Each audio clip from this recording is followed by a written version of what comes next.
I just saw a video of somebody who provided a bit of information about this alleged open letter going around from over 100 journalists and 300 media industry professionals saying they feel that they were forced to provide pro-is-not-real content.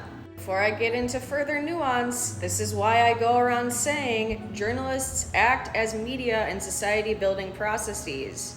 I talk about that at length in my new book, We Are Fucking Machines, Why We Are Like This and What We Can Do About It. A couple things to keep in mind.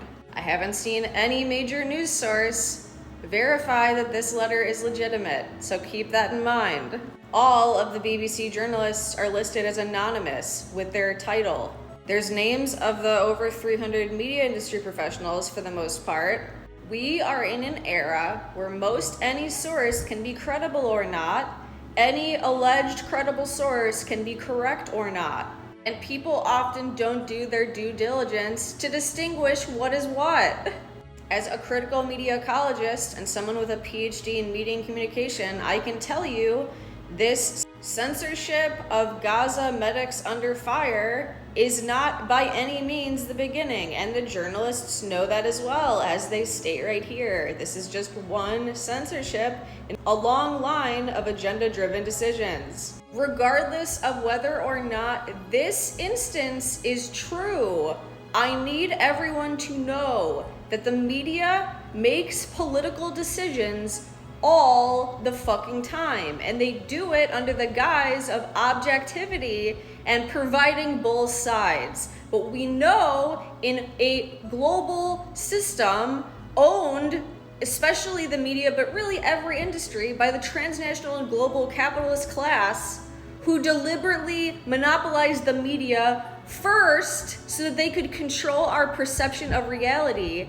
This is not a new idea. So the fact that this letter is being sent out, the likelihood of journalists who actually have a backbone despite needing to hide for their own livelihood is not a surprising event if it is real. But again, we'll need time to learn if it is. As critical as I am of journalists, it's not outside of the realm of reason for them to be crippled with fear by being perceived as critical of the is-not-real government. The entire military-industrial complex supports that culture of fear. Even with specialist biases that journalists are taught in school, because they believe that if they present liberal and conservative or whatever copy and paste bullshit, representation is in any one country, that they're actually providing unbiased sources, but they're not. They never are. Because there's no genuine, in most parts of the world, no genuine liberatory party, and most every expert, 2% of people that have PhDs in the world, the vast majority are not critical. They reinforce conformist ideas of the current system that is colonial and capitalist in logic and practice. Logics and practices that are unaliving us.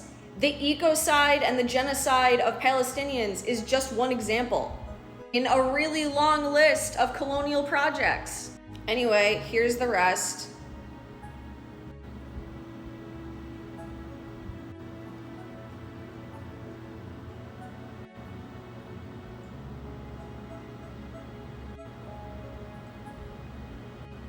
And then all the other anonymous journalists, and then the 300 media professionals that are by name, etc.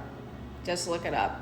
I don't know who Owen Jones is, but they're listed as a socialist on their Substack where they posted this the other day, and they have the letter right here in a Google Doc.